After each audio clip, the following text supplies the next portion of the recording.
وأحسن من قلم تركت ويني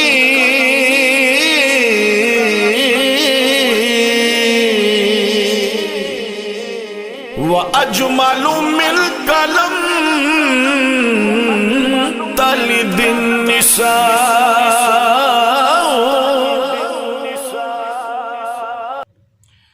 بسمہ تعالی حامدا و مصلیا و مسلما اما بعد اعوذ باللہ من الشیطان الرجیم بسم اللہ الرحمن الرحیم وَإِن كُنتُمْ فِي رَيْبٍ مِّمَّا نَزَّلْنَا عَلَىٰ عَبْدِنَا فَأْتُوا بِسُورَةٍ مِّن مِّثْلِهِ وَادْعُوا شُهَدَاءَكُم مِّن دُونِ اللَّهِ إِن كُنتُمْ صَادِقِينَ.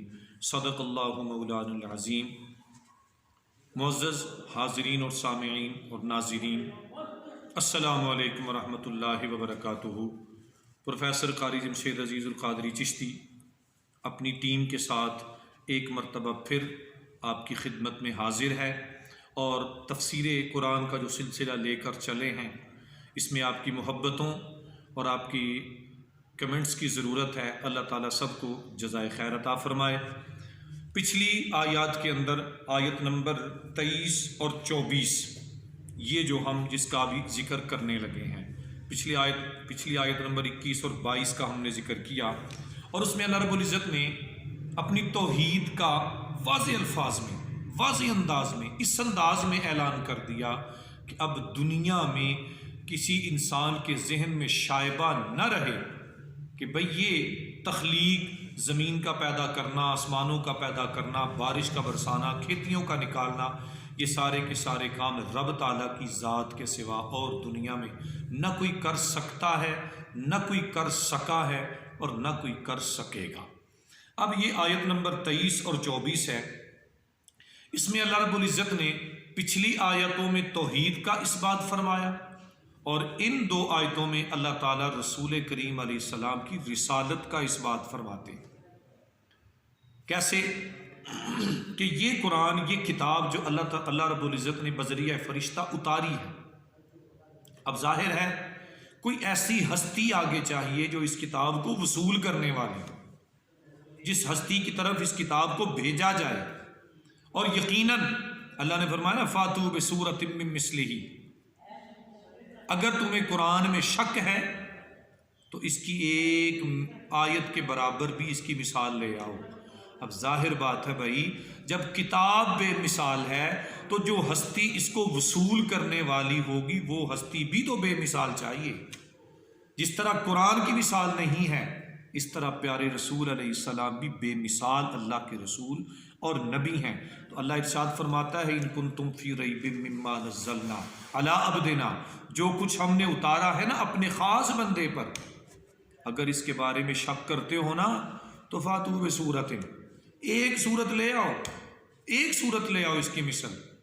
اور صرف تم ہی نہیں، فرمایا وَادْعُوا شُهَدَاءَكُمْ، جنہیں تم اپنا مددگار بنا کے بیٹھے ہو نا، جن بتوں کی تم پوجا کرتے ہو، جن بتوں کو تم پکارتے ہو، ان تمام بتوں کو اکٹھا کر لو، ان تمام اپنے خود ساختہ الہوں کو بلا لو اور ایک صورت لے آؤ اس قرآن جیسی. فرمایا ان کنتم صادقین، تم اپنے دعوے میں سچے نہیں ہو سکتے.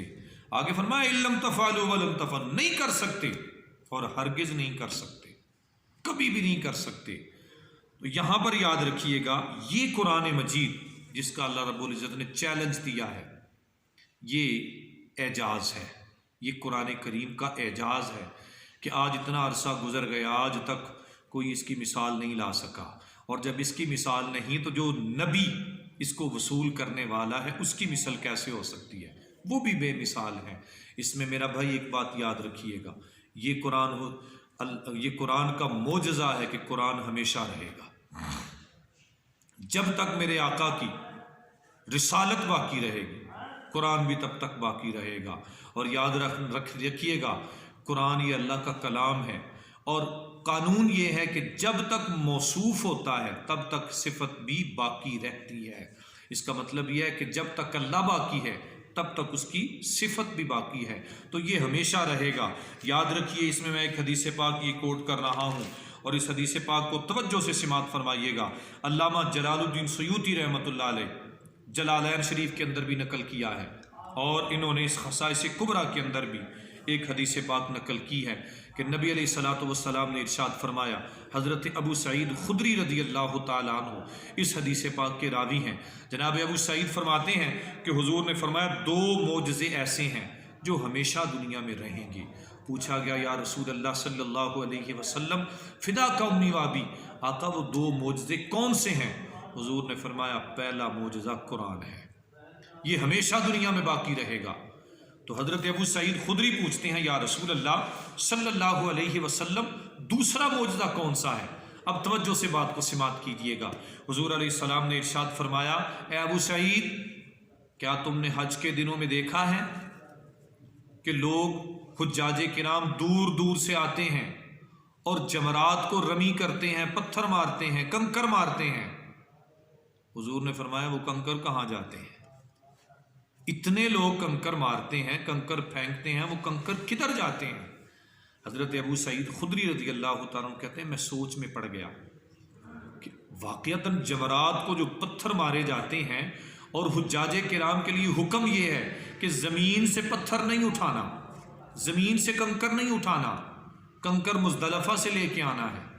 तो लाखों की तादाद में हुज्जाजे किराम होते हैं, और हर हाजी 7 कंकर मारता है एक जमरे को। तो हज़रत अबू सईद खुदरी कहते हैं, या रसूल अल्लाह, ये तो मैं भी सोच में पड़ गया हूँ कि अगर वो कंकर वहाँ पड़े रहें तो ये तो चंद दिनों के अंदर ये एक बहुत बड़ा टीला बन जाए। लेकिन देखें, आज तक भी वो टीला नहीं बना, वो कंकर किधर जाते हैं? तो हज़रत अबू सईद खुदरी कहते हैं, मैंने अर्ज़ किया, या रसूल अल्लाह, वो कंकर किधर जाते हैं? हुजूर ने फरमाया, यही तो दूसरा मोजज़ा है। अर्ज़ की, या रसूल अल्लाह, कैसे? हुजूर ने फरमाया, मेरी उम्मत को अल्लाह ने ये हुक्म दिया है कि जब अय्याम हज हों तो जमरात को 3-3 पत्थर मार, 7-7 कंकर मारा करो। हुजूर फरमाते हैं कि जब हाजी पत्थर मारता है, कंकर मारता है, तो मेरे आका फरमाते हैं, अल्लाह फरिश्तों की ड्यूटियाँ लगा देता है। फरिश्ते क्या करते हैं? फरिश्ते क्या करते हैं? फरिश्ते क्या करते हैं? और फरिश्तों को हुक्म होता है कि जिस हाजी का हज कबूल है उसकी कंकरियाँ उठा लो, और जिसका हज कबूल नहीं है उसकी कंकरियाँ वहाँ पे रहने दो। हुजूर ने फरमाया, वो कितने थोड़े से लोग होते हैं, थोड़े से लोग होते हैं जिनका हज कबूल नहीं होता, उनकी कंकरियाँ रह जाती हैं, जिनका हज कबूल होता है उनकी कंकरियाँ उठा ली जाती हैं। अरे यहाँ से एक मसला और मेरे ज़हन में आ रहा है, छोटी सी बात अर्ज़ करता चाहूँ अपने अक़ीदे के हवाले से। अगर वो फरिश्ते जिनकी ड्यूटी लगाई जाती है और उम्मत मुस्तफ़ा के ग़ुलामों की वो कंकरियाँ उठाते हैं जो जमरात को लगी होती हैं, अगर उन फरिश्तों को इल्म है कि किस हाजी का हज कबूल है और किसका नहीं, तो जिस नबी के उम्मती हज कर रहे हैं उस नबी को अल्लाह ने इल्म क्यों नहीं दिया होगा? तो ये 2 मोजज़ात हैं, हुजूर ने फरमाया ये हमेशा रहेंगे। एक कुरान का मोजज़ा है, और दूसरा फरमाया उन हुज्जाज की जो कंकरियाँ होती हैं वो फरिश्ते उठाते हैं, इसीलिए वो टीला नहीं बनता। तो फरमाया, इन कुंतुम फी रैब, शक में ना पड़ना, जो हमने उतारा है इसको शक ना करना। मेरे भाई, ये आयत नंबर 23 और 24 का खुलासा। अल्लाह ताला हम सब की इस काविश को कबूल फरमाए। अपनी बात का इख्तिताम करूँगा इस उम्मीद के साथ कि आप अल्हम्दुलिल्लाह हमें शेयर भी करेंगे, लाइक भी करेंगे, फॉलो भी करेंगे, और कमेंट्स के अंदर अपनी राय का इजहार करते हुए हमारी हौसला अफजाई भी करेंगे, और हमारे इस चैनल को सब्सक्राइब भी करेंगे। अल्लाह ताला सबको जज़ा अता फरमाए, अपने हिफ्ज़ व अमान में रखे। वमा अलैया इल्लल बलाग। अस्सलामु अलैकुम व रहमतुल्लाहि व बरकातुहू।